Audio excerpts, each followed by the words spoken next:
ಯಾರೋ ಒಬ್ರು ಕಾನ್ಸ್ಟೇಬಲ್ ಹೊಡೆದರು ಅನ್ನುವಂಥದ್ದು ಬೇರೆ.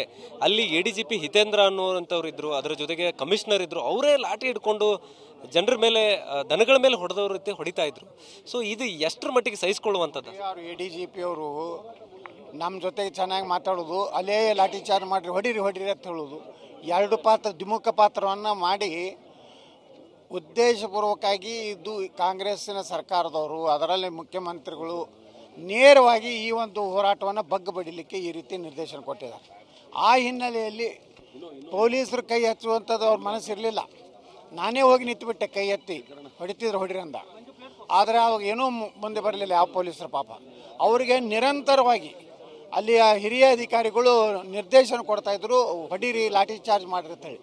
ಈ ರೀತಿ ಅಮಾನುಷವಾಗಿ ಇವತ್ತು ನಡ್ಕೊಂಡಿದ್ದಾರೆ ಆ ಅಧಿಕಾರಿಗಳು. ಅವರು ಕೇವಲ ಮುಖ್ಯಮಂತ್ರಿಗಳ ನಿರ್ದೇಶನದ ಮೇಲೆ ಈ ರೀತಿ ನಿರ್ದಾಕ್ಷಿಣ್ಯವಾಗಿ ಇವತ್ತು ನಮ್ಮ ಜನರ ಮೇಲೆ ಹಲ್ಲೆ ಮಾಡಿದ್ದಾರೆ.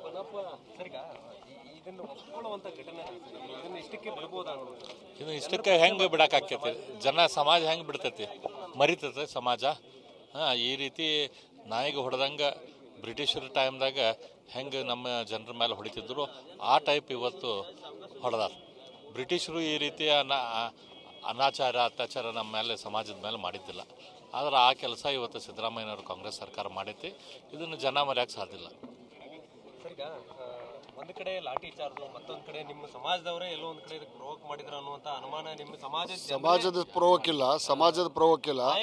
ನೇರವಾಗಿ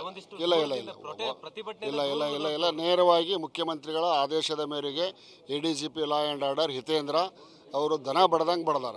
ನಾವು ಹಿಂದೆ ಇತಿಹಾಸದೊಳಗೆ ನೋಡ್ತಿದ್ದೀವಿ, ಶಾಂತ ರೀತಿಯ ಹೋರಾಟಕ್ಕೆ ಜಲಿಯನ್ ವಾಲಾಬಾಗ್ ಜನರಲ್ ಡಯರನ್ನು ಏನು ಡೈರೆಕ್ಷನ್ ಕೊಟ್ಟಿದ್ದಲ್ಲ, ಜನರಲ್ ಡಯರನ ಪಾತ್ರವನ್ನು ಇವತ್ತು ADGP law and order Hitendra ವಹಿಸ್ತಾರೆ. ಇವತ್ತು ಜನರಲ್ ಡಯರ್ ಏನು ಆದೇಶ ಮಾಡಿದ ಗೋಳಿಬಾರಿಗೆ ದನ ಬಡ್ದಂಗೆ ಬಡ್ದಾರೆ, ಕೈಕಾಲು ಮುರಿದ್ರು ಬಡ್ದಾರೆ. ಯಾವ ಕಾರಣಕ್ಕೆ ಬಡಿದ್ರು? ಗಟ್ಟರದಲ್ಲಿ ಬಿದ್ದರೂ ಬಿಡಲಿಲ್ಲ ಅಂದರೆ ಸಿದ್ದರಾಮಯ್ಯನವ್ರ ಇನ್ಸ್ಟ್ರಕ್ಷನ್ ಮೇಲೆ ಅವು ಮಾಡಿರ್ತಾರೆ. ನಿತ್ಯಂದ್ರೆ ಇಲ್ಲಿ ಅವಾಗೇನು ಇಂಟ್ರೆಸ್ಟ್? ಎಲ್ಲೋ ಅವ್ರಿಗೂ ಸಿದ್ದರಾಮಯ್ಯನ ಲಘುನ ತೆಳಗಿಳಿಸ್ಬೇಕನ್ನುವಂಥ ಆಸೆ ಇಟ್ಕೊಂತೈತಿ ಪೊಲೀಸರಿಗೆ. ಅಧಿಕಾರಿಗಳು ಯಾರು ಲಾಠಿ ಚಾರ್ಜ್ ಮಾಡಿದಾರೆ ಅವರು ಸಸ್ಪೆಂಡ್ ಆಗಲೇಬೇಕು. ಯಾವ ಕಾರಣಕ್ಕೆ ಲಾಠಿ ಚಾರ್ಜ್ ಆಯ್ತು?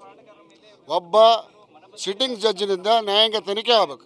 ನಿಮ್ಮ ರಾಷ್ಟ್ರೀಯ ನಾಯಕರ ಬದಲಾವಣೆ ಆಗಬೇಕನ್ನುವಂಥ ನಿಟ್ಟಿನಲ್ಲೂ ನಿಮ್ಮ ಸಮಾಜದ ಎಲ್ಲ ಜನರು ಬದಲಾವಣೆ ಆಕೈತಿ. ಸೊ ಇದಿಷ್ಟು ಸದ್ಯ ಈಗ ಒಂದು ಕಡೆ ಏನು ಸಮಾಜದ ಮುಖಂಡರು ನಾಯಕರೇನಿದ್ದಾರೆ ಅವರೆಲ್ಲರೂ ಕೂಡ ಈ ಒಂದು ಘಟನೆಯನ್ನು ಖಂಡಿಸ್ತಾ ಇರುವಂಥದ್ದು. ಅದರ ಜೊತೆಗೆ ಯಾರು ಲಾಠಿ ಚಾರ್ಜ್ ಮಾಡಿದ್ದಾರೆ ಅಂತ ಅಧಿಕಾರಿ ವಿರುದ್ಧ ಕ್ರಮ ಆಗಬೇಕು, ಅದರ ಜೊತೆಗೆ ರಾಷ್ಟ್ರೀಯ ನಾಯಕರ ಬದಲಾವಣೆ ಕೂಡ ಮಾಡ್ತೇವೆ ಅನ್ನುವಂಥ ಮಾತನ್ನು ಹೇಳ್ತಾ ಇರುವಂಥದ್ದು. ಕ್ಯಾಮರಾಮನ್ ಪ್ರವೀಣ್ ಜೊತೆ ಸಹದೇವ ಮನೆ TV9.